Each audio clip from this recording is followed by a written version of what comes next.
to last week's meeting of minds reaching across the aisle for the digital age. This past Wednesday, 17 top conservative leaders traveled to Facebook headquarters to meet with the CEO, Mark Zuckerberg, COO, Sheryl Sandberg, and other executives. The subject of their meeting, this Gizmodo article, which came out a week earlier, claiming Facebook employees regularly alter the site's trending news section to filter out conservative-leaning articles. The piece sparked outrage from the right when it was released, so Zuckerberg and team invited a wide range of conservatives for a sit-down. Among them, talk show host Glenn Beck, Fox News' Tucker Carlson, former senator, now head of the Heritage Foundation, Jim DeMint, former Bush press secretary Dana Perino, and our friend, conservative commentator Jennifer Becerra, is the editor of the New Boston Post. Wow. So what expectations did you have going into this meeting? I had no expectations whatsoever. I was flattered to be invited. Do you know why you were invited? I know the general counsel of Facebook from law school. Oh. He was a first year when I was a third year. Okay, so there are two issues. Well, let's deal with this trending topics thing first. And the whole notion being that they were pushing aside conservative leaning articles, as I said a couple of minutes ago. Right. So what's the verdict after having listened to Zuckerberg from you? So I think it's a little bit more complicated than that. They have an algorithm that determines what topics are popular on Facebook at any given point in time. And then they have human beings curate those topics and do sort of a reality check against what's actually newsworthy. And so, in other words, they don't want what's for lunch today to be in a trending topic every single day. So they have human beings look at it. And one of the bases by which the human beings are supposed to determine whether it's newsworthy is to check it against a list of mainstream media news sources. And they were excluding some of the more conservative mainstream They news sources. included Fox and they included the Wall Street Journal. So, but the list was, I don't know, 10, 12, 16 news sources. And so of that list, the conservative sources were few. So not guilty is the finding of the jury? Sort of. I mean, I don't think there's anything nefarious going on. I don't think there's anything, they're not intentionally trying to quash conservative viewpoints. I believe that.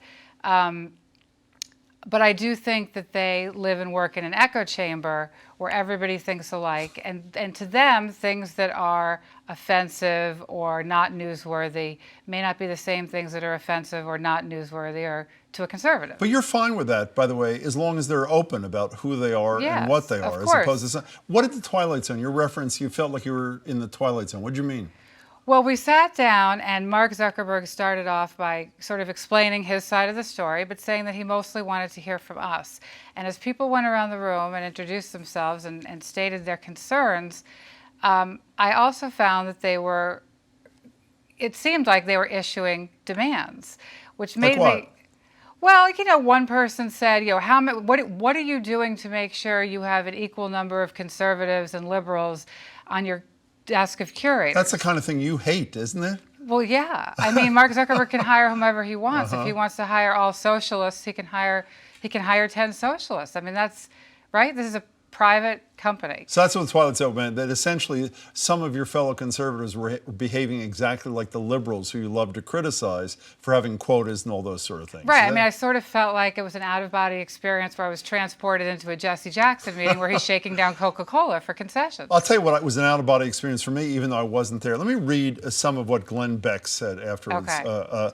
Mark Zuckerberg really impressed me with his manner, his ability to manage the room, his thoughtfulness, his directness, and what seemed to be his earnest desire to connect the world. Based on research and my personal experience with Facebook, I believe they're acting in good faith, share some very deep fundamental principles with people who believe in the principles of liberty and freedom of speech. Did he get the guy a drink also? This is the most fawning thing from a guy who's the tough guy I have ever heard in my life. He took a lot of heat for it, did he not, Glenn Beck? Did? Well, to be honest with you, Glenn Beck and I were two of the only people in the room that sort of felt the same way, which was that transparency is key. And if Zuckerberg is going to have a perspective, just share it with us, and we as conservatives will be the first people to stand behind your right to do so. Do you take as much of a hit as, I mean, Beck is getting savaged in much of the... well, I'm not as famous as Well, I know, Beck. But in your own way. Are you taking crap for your position, too? No, because, well, maybe I didn't write quite such a fawning thing. I mean, maybe it wasn't. his I read language both. is a little sappier than mine. It is a little sappier than yours. But, I think that Mark Zuckerberg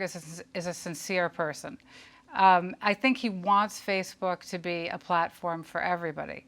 But I also think that he's so much of a techie that he really believes that human bias and human discretion can be removed by an algorithm. Why do you think, if they think they did nothing wrong, they being Zuckerberg et al. Think they did nothing, why did they even bother to have this meeting to begin with?